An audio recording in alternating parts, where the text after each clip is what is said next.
right, welcome to the regular meeting of the Sarahota City Council. It is 6 o'clock p.m., Thursday, February 8th.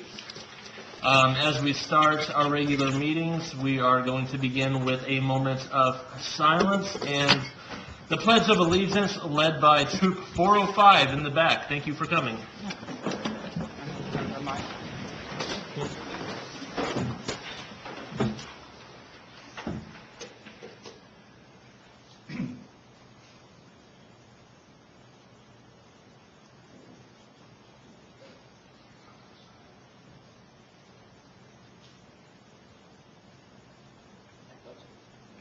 Pledge allegiance to the flag of the United States of America and to the republic for which it stands, one nation, under God, indivisible, with liberty and justice for all. Roll call, please. Councilperson Aller. Present. Councilperson Azar. Present. Councilperson Crossan. Present. Councilperson DeBon. Here. Councilperson Elliott. Here. Councilperson Garrison. Here. Councilperson Morris. Here. Councilperson Nasser. Present. Councilperson Nation. Here. All are present. All right, before we begin our 30 minutes of public comments, if I could get Councilman Nasser up here. I want to present this to Councilman Nasser on behalf of the council and Michelle and Eddie to thank him for his service as president last year in 2017. Thank you.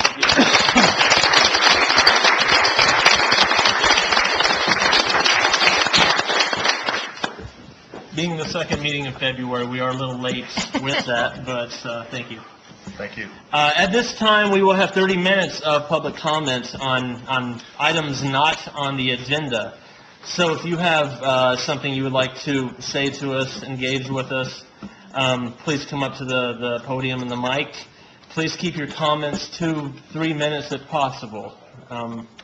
Having said that, is there anybody who would like to take advantage of this time? And please give us your name and address for the record if you do decide to come up. My name is Donald Wayne Hyde. I live at 1411 Poplar Street. I'm happy with what I've seen so far with your beginning to change and open up the city council meeting. But you're doing the public a service and give us time to come up and talk, interact with you.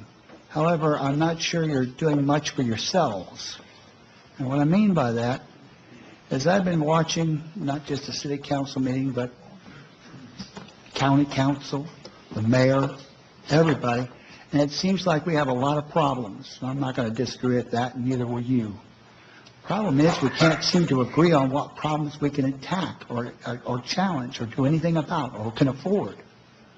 And the main problem with that is I've never seen anything done by this council, the county commissioners, the mayor, anything lately where you study any of these problems. I mean, an honest study to get more than one person's opinion, to see what the problems actually are and what caused them and how can we do something about them in an educated way. I never see that. Have you? Now, I don't put that down. I simply say that's what I don't notice. At the same token, I'm reading papers, articles in the paper talking about the drug problem now, giving us problems with filling up the kids, having to be watched by the county. Okay, what can be done about that? We never have a discussion about it. We always point the finger of blame, or throw this out, or throw that out, or have one expert come up and give his opinion unchallenged, and nobody asks him any questions. Why does he think that way? At least I haven't seen it, and I've lived here all my life. Now, that doesn't mean in the past I haven't seen it.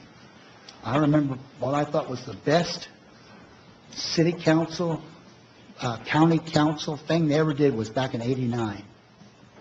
They took over the Holman Center. They had a big debate about this new company that wanted to come through. And the company had promised jobs, they had promised they were going to build some stuff, and we were going to get great money out of it, and they wanted to hear the public input, and the public showed up. No, it wasn't one or two people showing up.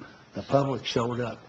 And we debated through almost the night. By the time it was over with, now granted it was summertime, but by the time it was over with and they called it quits, the sun had rose. Now I know, I was there for the whole thing. It was without a doubt the best political meeting I attended in my life. I'm 60-some years old. I saw nothing like it, before or since. That is called commitment. When you actually try to find out the answers to the problems, whether you can fix them or not, at least identify the problems, and then what can be done about it. I only got 3 minutes, so I took my 3 minutes to give you that opening, but I'll be back to finish it later. Thank you. Thank you. Is there anybody else who would like to speak?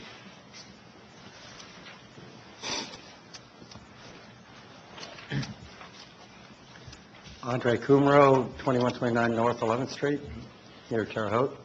I was hoping to see the mayor here, but I don't see him here. I was hoping to see if we could at least get some sort of official public forum with the mayor rather than these meetings at the pie company where we can address him. And I guess I'm a little disappointed that there is nothing like that. I know that this council can't force him to do that, but I guess I wanted to make it public that we'd like to see something where we could address the mayor in a formal sort of way. That's all. Thank you. Thank you.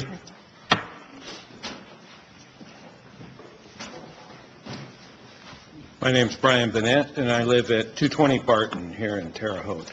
So my comments are along the same lines as the ones that Andre just made. But I'd like to refer to the lead article in the paper today, the Trib Star, Mayor Mum on budget cut details for now.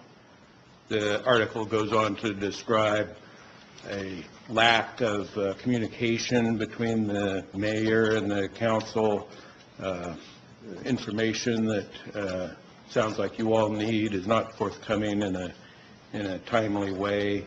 I too was hoping that the mayor would be here. And like Andre, these 2 o'clock in the afternoon meetings in a little room in the pie company, I think, are insufficient. Anyway, I wonder if there's... Oh, so I cannot ask questions. I can just make comments, or is that correct? If you have a question, you can I'm ask. just Sure. wondering if there's any plans afoot to try to improve this situation between the mayor and yourselves. Thank you. Anyone want to address that? Well, we have a number of times where we wish the mayor was here and on debates and everything. And normally it's when he has to present something, but we do have a line open to him as far as email and stuff, but that's not available for the public and stuff like that. And I'm not defending the mayor, but I know he does a couple forums through the year of open house type thing, and I'm not sure if it's in the evening or anything like that. Does anybody, so it is limited, but hopefully he'll look at this and read this, and hopefully he'll do something. Thank you. I would just add that in my experience, when I've reached out to the mayor via email or telephone, he's responded. So I would urge you to do the same thing. If you want to try to take an individual meeting with him, I think that you probably have a pretty good chance of getting that. As far as public meetings go, he's not required to be at these, and it's the city council, so it's hard to say that he should be here or has to be here. We're simply not in a position to do that. That's it. Thank you very much. Would anybody else like to speak before we move on? All right. Michelle, corrections of the journal? There are none. Communication from the mayor? Yeah. Nothing? Okay. Reports from city officials? I would just like to comment, Mr. President, President DeBon, with this change, we're following the council rules and how we list everything on the agenda. These items are just available if anybody is here to speak. Okay. Got it. So you want me to jump over? So, I mean, you could just read it. If no one stands up from that organization, we move on. Okay. So just go through one at a time, say nothing, go on. Okay, thank you. Reports from Board of Public Works and Safety. Reports from standing committees. Reports from non-standing committees. Items previously tabled. Special Ordinance 66, 2017, amending the City Council rules. Petitioner on this ordinance. I'll let you speak, Michelle. Okay. This was the third ordinance of all the amendments that have been presented to the City Council rules. This one is removing in Section 4 motions, the letter O, it's removing the statement resolutions or ordinances calling for declarations of policy by the council on public controversies unrelated or not germane to the powers of the council shall not be in order. This amendment is to remove that statement completely. Thank you, Michelle. Is there anybody from the audience who would like to speak on Special Ordinance 66, 2017? Council. Mr. President, Councilman Nation. I brought this forward as part of the larger reworking of our rules, simply because I think that it's hard to agree on a definition of what is public controversy, what is controversial. Germane is easier to understand, but still there's room for disagreement on what's germane to the powers of the council. So I am simply putting it forth to the council to proposing that we remove that. That's it.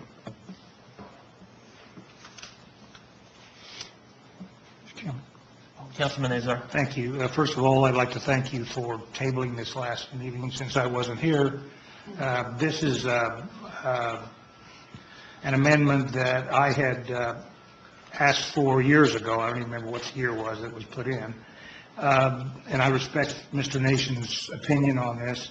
My opinion was that there are times when things are brought before this council that we actually have absolutely no control over whatsoever. And when those come before us, sometimes I think it puts us in a position that we really don't need to be put in, that we are sitting here making a statement that may not be in agreement with our constituents. If we want to make a statement, a personal statement concerning a certain issue that we as a council have no control over, I don't see any problem with that. I do see a problem with resolution supporting of or non-supporting of something that this council, no matter how we vote, would have no control over at all. So that was the reason that I had asked for this to be put in. I think sometimes it could save us a big headache. So that's my opinion, and again, I respect Mr. Nation's opinion on this as well. Thank you. Mr. President, Councilman Nasser. I move that we approve Special Ordinance 66, 2017. Second. It has been moved by Councilman Nasser and seconded by Councilwoman Crossan that we approve Special Ordinance 66, 2017. Mr. President, Roll call. Councilman Nasser. I call for a paper ballot on this, please. Michelle, Councilman Nasser has requested a paper ballot vote. And I'll briefly speak to those in the audience. This is the first time we've done a paper ballot vote. The vote will be read. Each member's names, along with how they voted, will be read immediately following the vote. I apologize. I put these in alphabetical order instead of the order that you put on the table. This is technically special ordinance, right? Not general Special ordinance. Ordinance 66. Yeah. Hang on. Correct? Okay. So please bear with us. As I said, this is our first time doing this. Destroy whatever I just gave Yeah, everybody. that's not good, because it says in general. She's giving it as Special. She's giving it. Special. Oh, I just put one row. Save some paper. We'll get it right. How did you have two of them ready? Huh? How did you have the right one ready and the wrong one Oh, I ready? got four. All right. Oh, no, we prepared this last week. Thank you. Councilman Azar. Councilman Azar. Just to be clear, just for everybody, so a yes vote would represent that they A yes vote would represent that you are in favor of changing it, changing the amendment. Removing the, removing it from the, a no vote means No, that it it's leave it stays as as it it is. Right. I believe that's. Yeah, that would be correct, yes. should we just pass these down? She said she's going to pick them all up.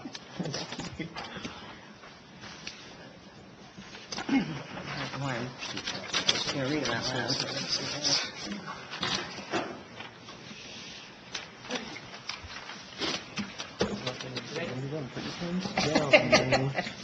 Thank you.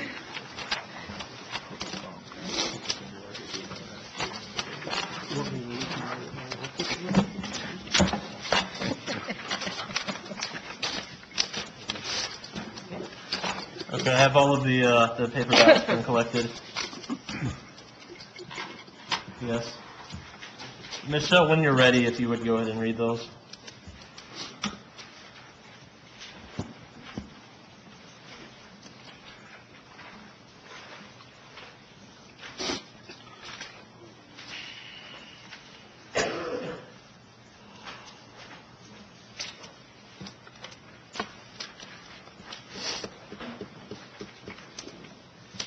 You're testing my alphabetizing skills here. I wouldn't Okay, think ready? the order would matter. Yeah, I don't think they were. So just to refresh everyone, with the changes in the council rules, the president is still read last, because that was not removed.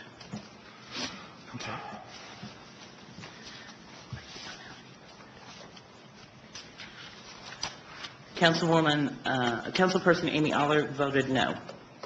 Councilperson George Azar voted no. Councilperson Martha Crossan voted yes. Councilperson Earl Elliott voted no. Councilperson Neil Garrison voted yes. Councilperson Don Morris voted no. Councilperson Karen Nasser voted yes. Councilperson Todd Nation voted yes. Councilperson Curtis DeBon voted yes. That is Special Ordinance 66, 2017? 5 yes, 4 no. I have to read the Oh, I'm numbers. sorry. Okay. Special Ordinance 66, 2017 passes. All right.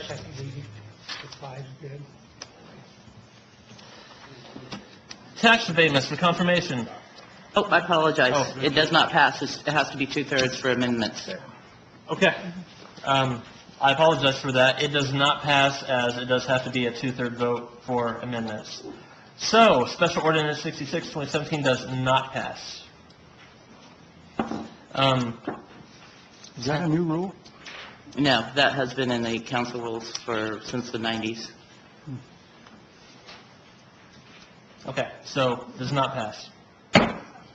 Tax abatements for confirmation. Anyway, hold on. Okay, okay. And I know we're in a set of new rules Yes. here, and I know that what I'm about to say could mess me up, because if it mess up, that's not, Go ahead, Councilman. is this the second reading on this? Yes, Then it doesn't take 6 votes. it does, because in the council rules, to amend the rules, it takes 2/3. Oh, to amend rules. To amend the I council got rules. you. it So takes- not because of the ordinance, but because the rules itself. Correct, yeah. Okay. Idea. Okay, before we go on, anybody else on the council have any comments on what just happened? And just to clarify, that was not an amendment last month. That has been in the council rules for many years. Okay. Okay, with that said, we will move on. Tax abatements for confirmation. There are none. Items on second reading. There are no appropriations, there are no general ordinances, there are no special ordinances, and there are no resolutions. Items on first reading. There are no appropriations, but we do have General Ordinance 1, 2018, amending City Code, Chapter 6, Article 5, Division 2, Section 6-101, burning garbage, trash, leaves prohibited. Petitioner on this.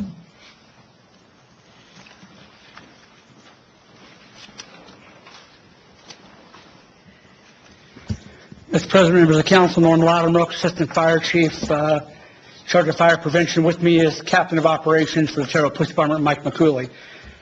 Over the past several years, we have run into a situation where we are called to investigate illegal burns in Terre Haute.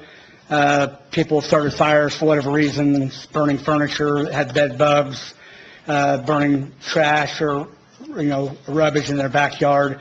Because of that reason, we're still under Indiana law required to conduct a cause and origin investigation. So we are already sent to the scene. But what happens, because it's a violation of an ordinance, in order for us to enforce that, we have to call the police over, wait for the police to arrive. The police have to go into their reporting system, write an entire report themselves, and then if a citation is to be issued, they issue a citation. So we're really duplicating services, causing unnecessary work on the part of the police department when the fire department could just take care of everything right there. We're already on the scene.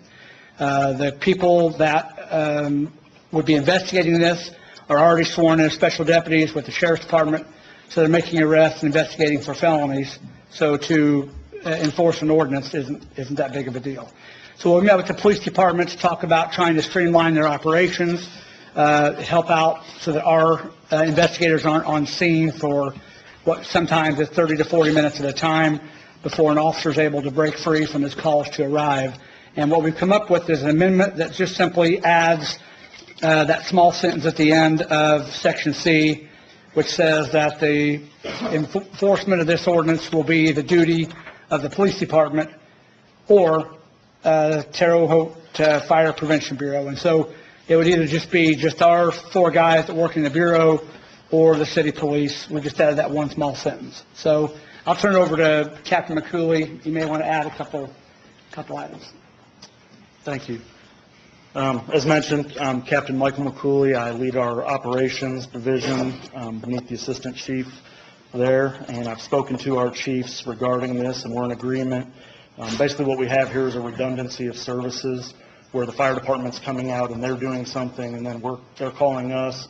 We're coming out, writing a report just like they've already done, which is tying up, our officers for more serious calls in a lot of instances, just so that they can come out and write the ordinance ticket. The report is required to present the ordinance ticket to court.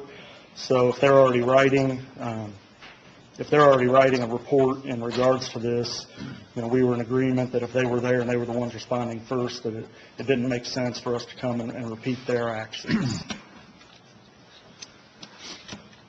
Thank you. Is there anybody in the audience who would like to speak on General Ordinance 1, 2018? Yes, I would. Donald Hyde, 1411 Poplar Street. I'm going to surprise you by what I'm about to say. Personally, I don't like people burning anything. It invites their fire to get out of control. I'm a Boy Scout. I used to set campfires all the time where we cooked.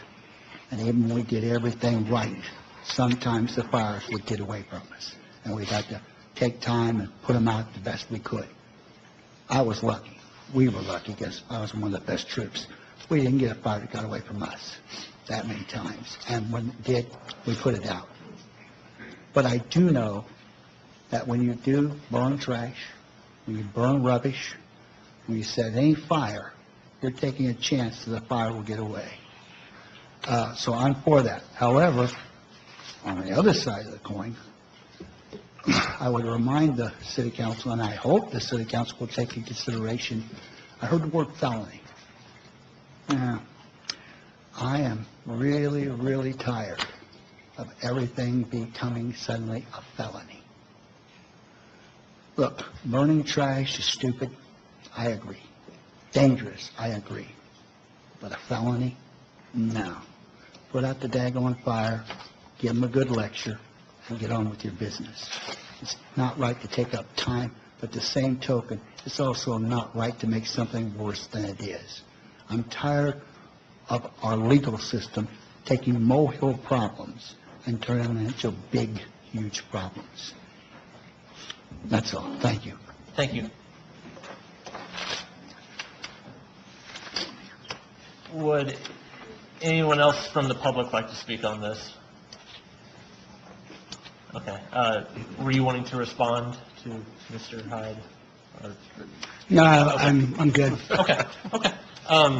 Councilman Nasser. Norm, could you explain how, say someone's burning something outside, and a neighbor calls 911 and says that somebody's burning something, and then how does the whole dispatch work where you guys get involved and it goes over to the police? Could you kind of explain the process? So someone sees smoke, calls 911, says, I think there's a fire. The dispatchers don't waste any time. They dispatch a full response unless there's enough information about what is on fire to limit that response.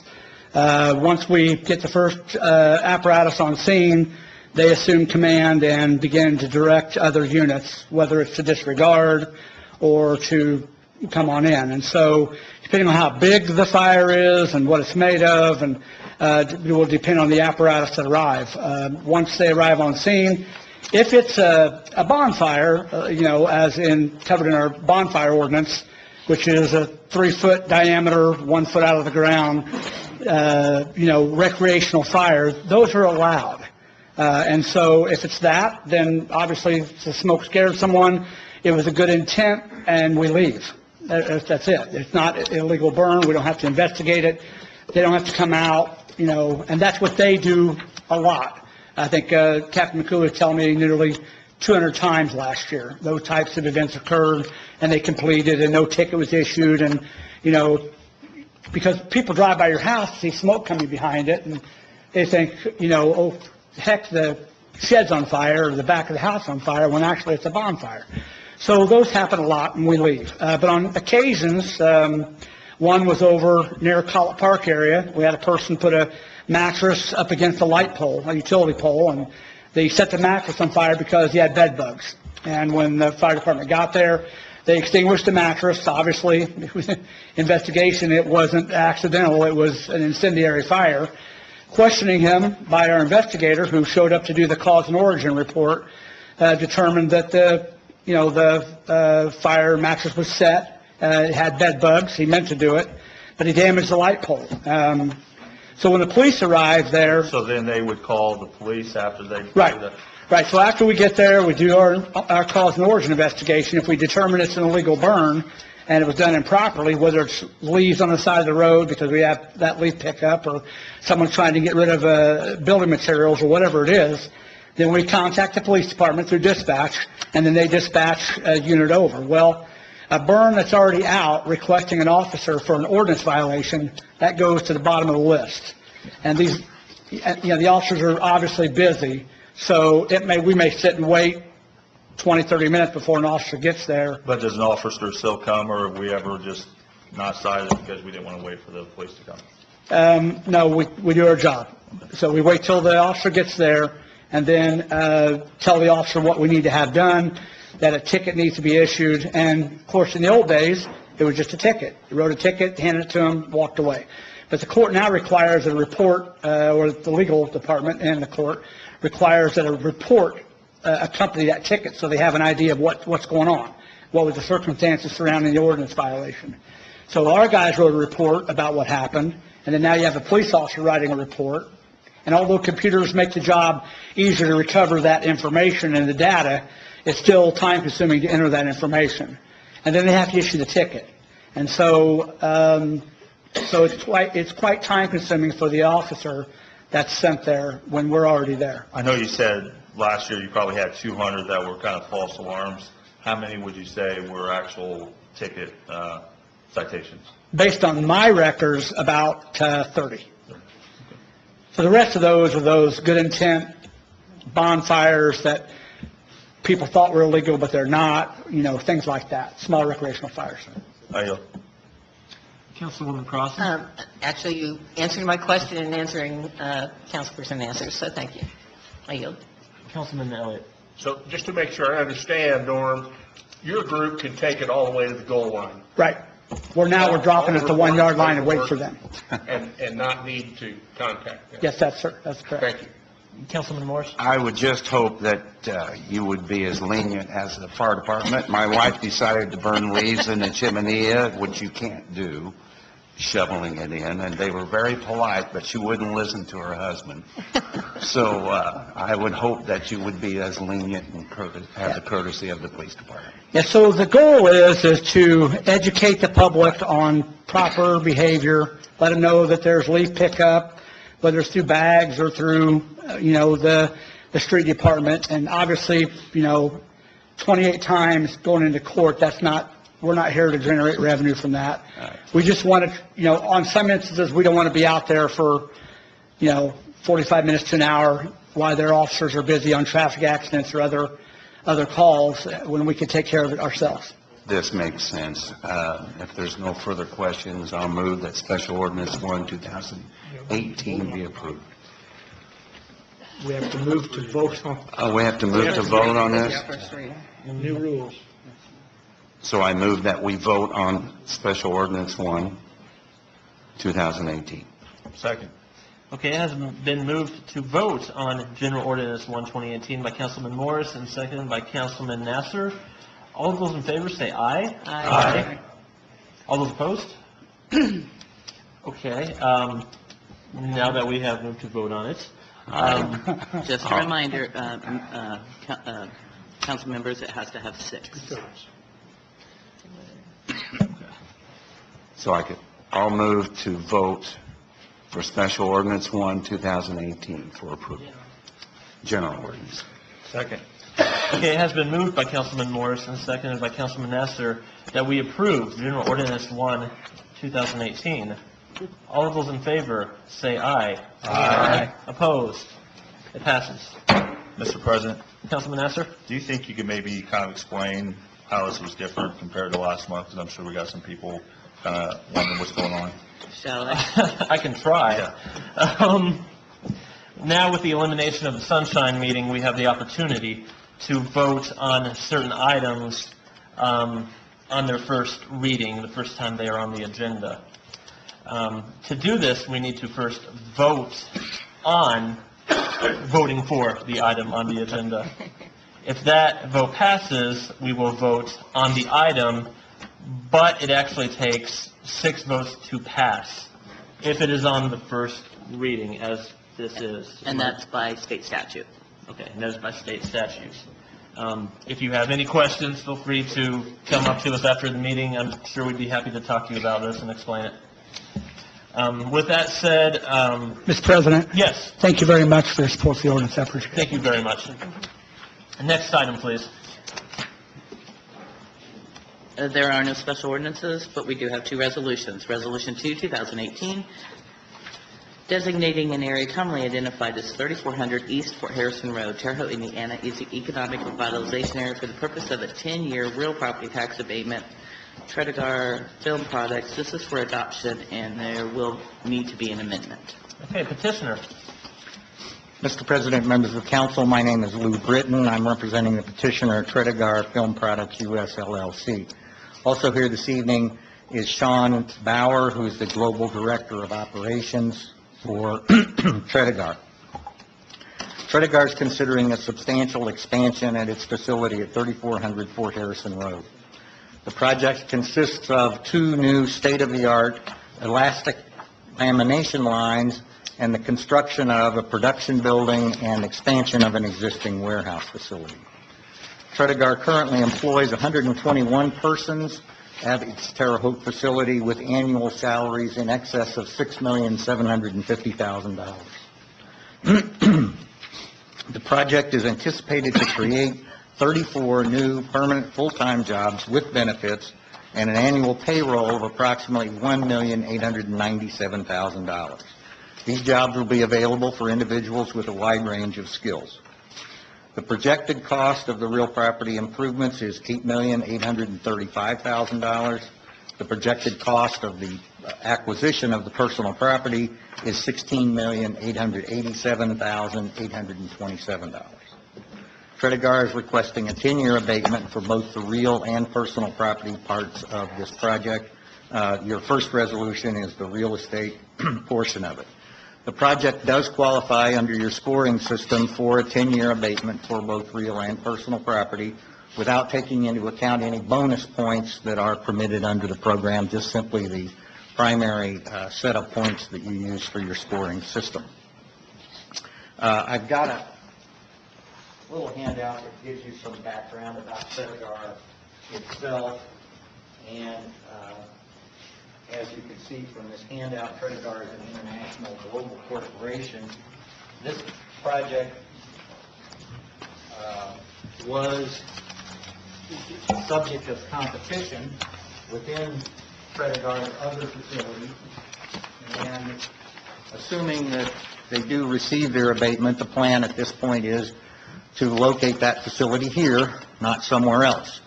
As we've discussed before, when you have corporations that have facilities scattered around all over the country, it is not uncommon for there to be a competition within the company itself to decide where to locate the plant, and one of the factors that's considered in that location is incentives.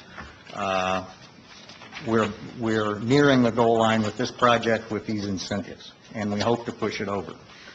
The last page of the handout I gave you shows the proposed building expansion for this project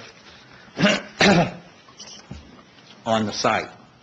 I'd like to also point out that Tredegar does deal with several local industries in terms of both purchasing product and selling products to them, which serves to assist those businesses in the community as well. So we've got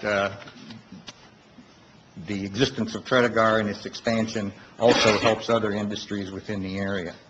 I think Councilman Nasser paid a visit to the plant today, and I think he was favorably impressed with the plant. I don't know whether he has any comments, but we'd welcome those. There is an amendment to correct a typographical, my fault, in Resolution 2, in the third whereas, the dollar figures for the cost of improvements was stated twice instead of stating the cost of improvements and the cost of personal property. So we addressed that in Amendment 2. Thank you for your consideration. If you've got any questions, I'll be happy to answer. If I can't answer them, I'm sure Sean can. Thank you very much. Is there anyone in the audience who would like to comment on Resolution 2, 2018?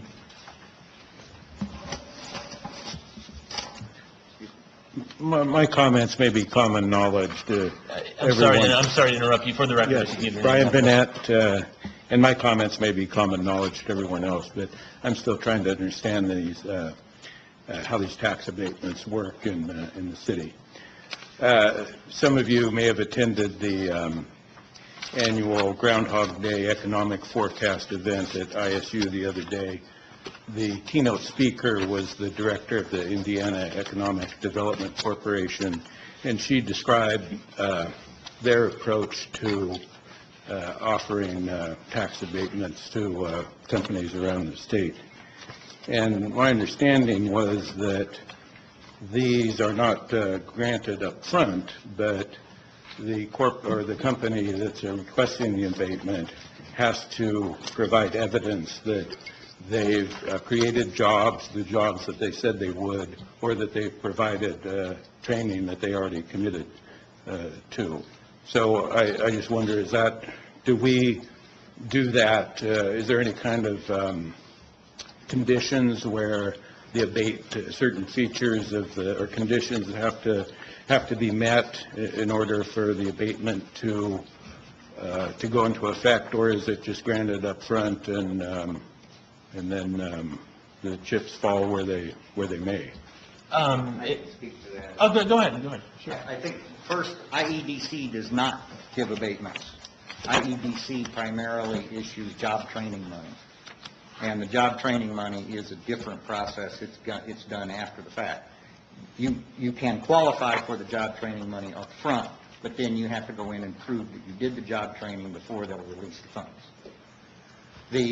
The tax abatements are intended as an inducement to a company to do a project. So if a company were to come in here and tell the council, hey, we built a big new building, and we hired a bunch of new employees, and we invested a bunch of money in a piece of equipment, if the council were to follow the intent of the statute, they would say, well, that was very nice of you, but it's too late for you to apply for an abatement.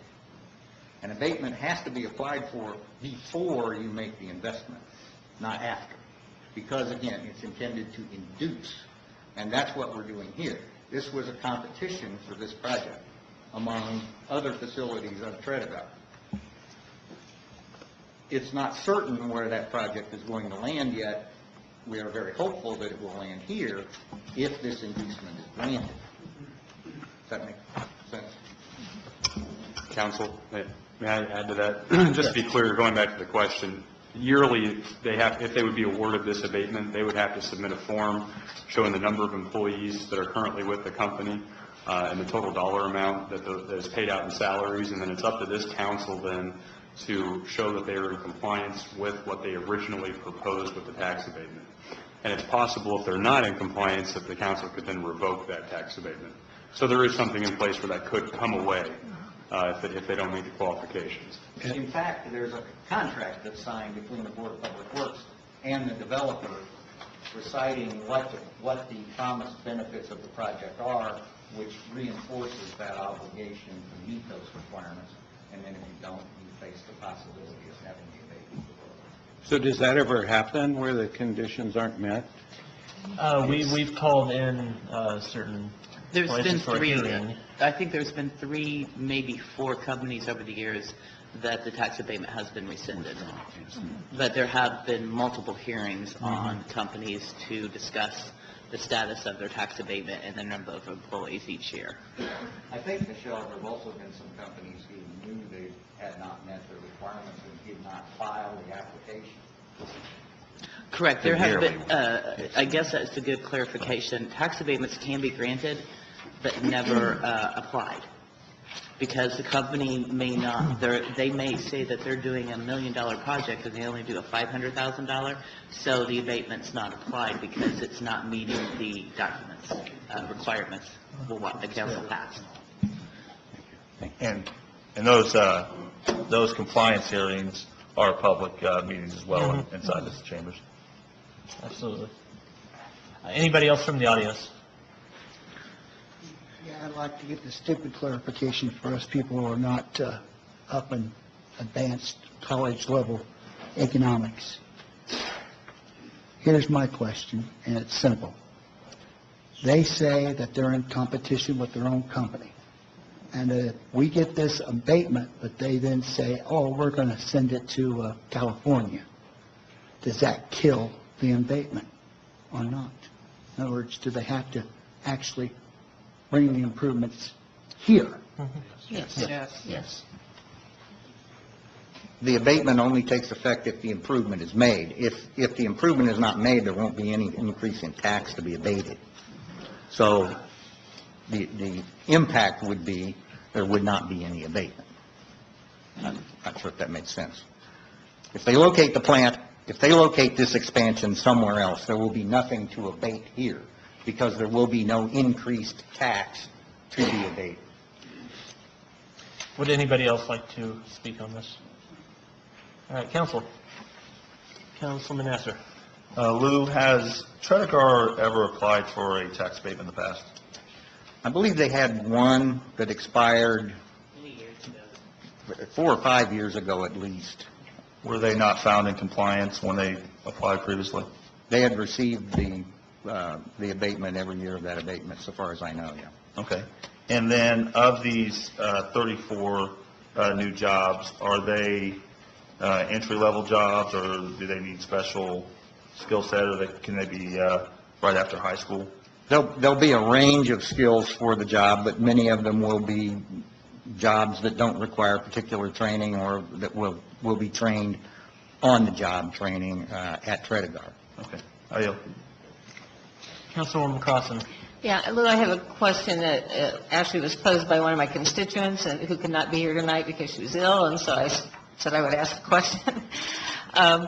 And it's just about what is manufactured at the plant here locally, and if there are biodegradable products used in that manufacture, as is often happening now in this line of product. They make primarily a polyfilm that is used in the production of adult and baby diapers and in feminine hygiene products. I don't know about the biodegradability question, but no, they're not bio. Okay, thank you, I appreciate it. I know. Councilman Elliott? Mr. Britton, do you have the math with you that takes the $25+ million investment to the $201,000 of property tax? I think there was a table attached. Are you talking about the real or the personal? You're still on real. Real. I guess I am on real. Okay. Yep. Yes, I've got that table here. But I mean, the math that connects the $8 million to the $200,000. Okay. This is produced from a website that is curated by Umbaugh and Associates. It's an public energy site. And on this website, you can go in, put in the number for the value or cost of the improvement. You tell it what county and what taxing district within the county you are in. It then applies the local rate to the abatement based on the abatement schedule. I didn't sit down with a calculator and do this. Thank you. I've heard of them, so. It's a very specific and frankly useful site. Yeah, I could reach out to them. Thank you. Mr. Britton, are you referring to southwestindiana.org? Yes, that's it.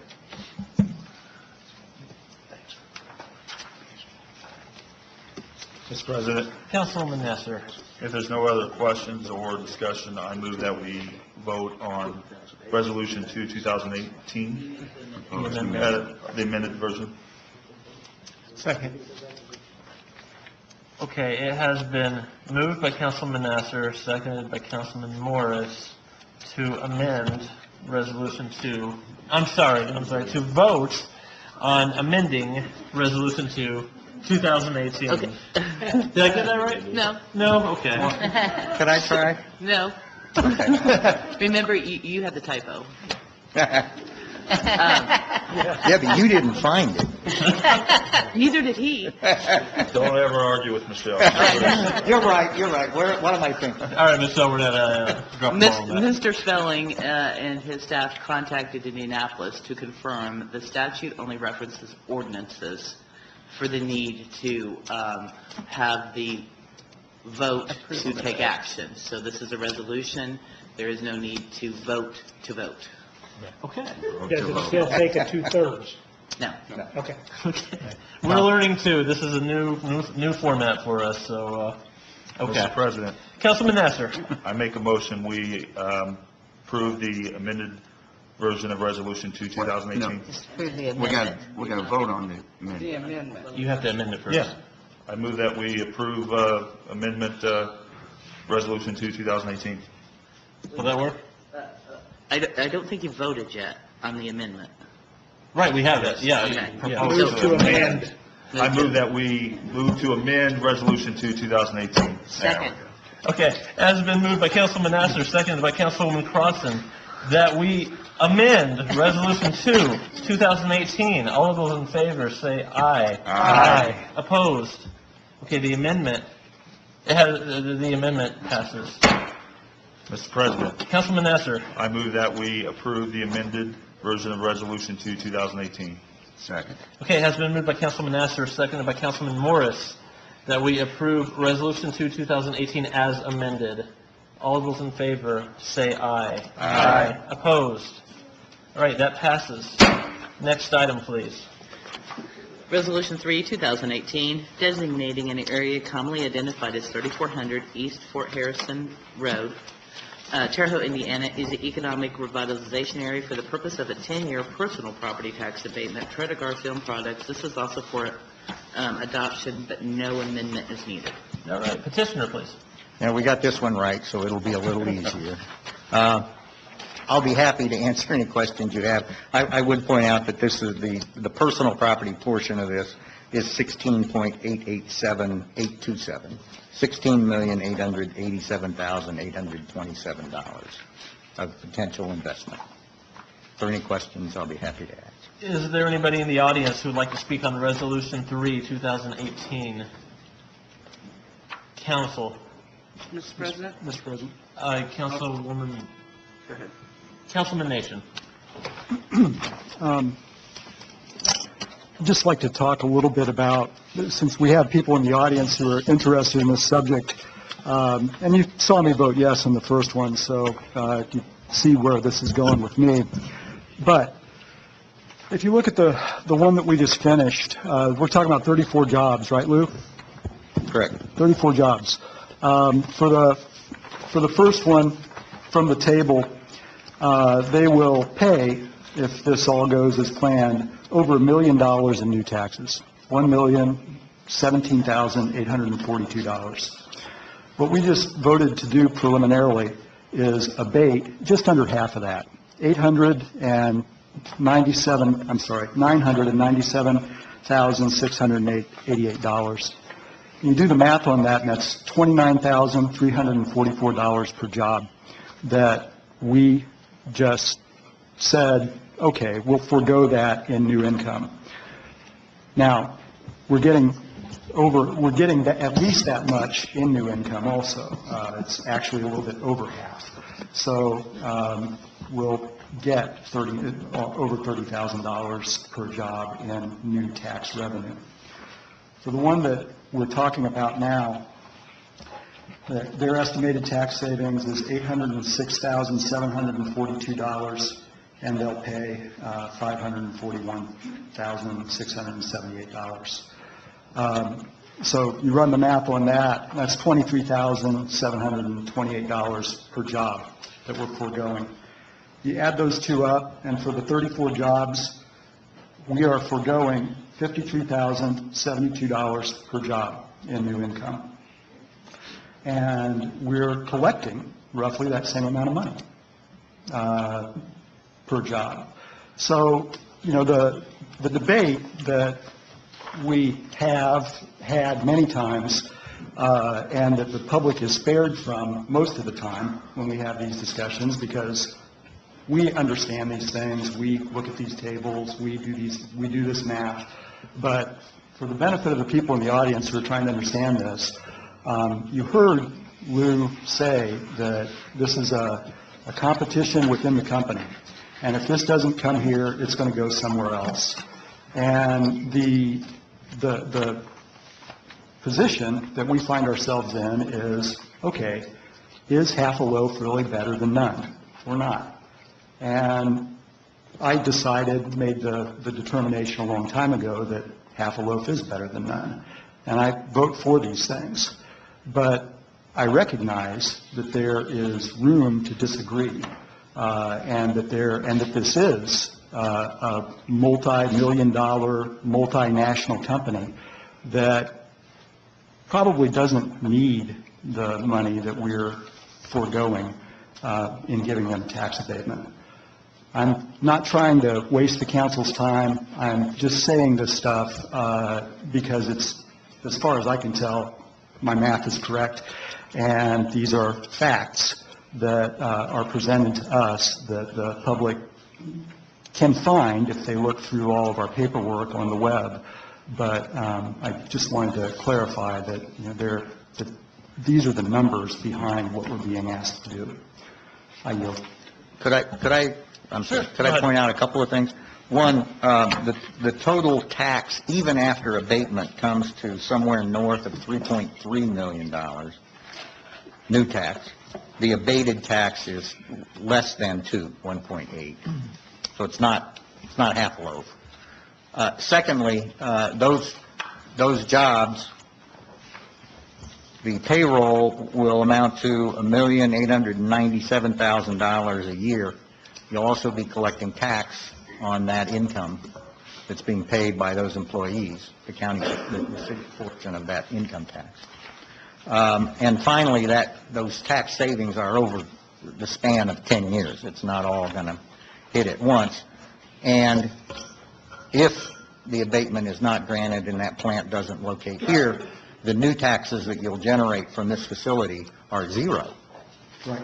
The other thing to be cognizant of is that every time there is an improvement in technology, companies have to adopt that improved technology or fall behind. If they fall behind the technology, you don't just stay where you are. The plant closes. And we've experienced that on a fairly large scale here recently. If the technology moves past what you do, there's no reason for you to be around anymore. So we have to be willing to let companies invest in new technologies in our community. It's unfortunate that nationwide, tax abatement is not something peculiar to Indiana. Tax abatement is a nationwide phenomenon. And if you want to compete for jobs, you have to be willing to compete with other areas that are willing to give abatements.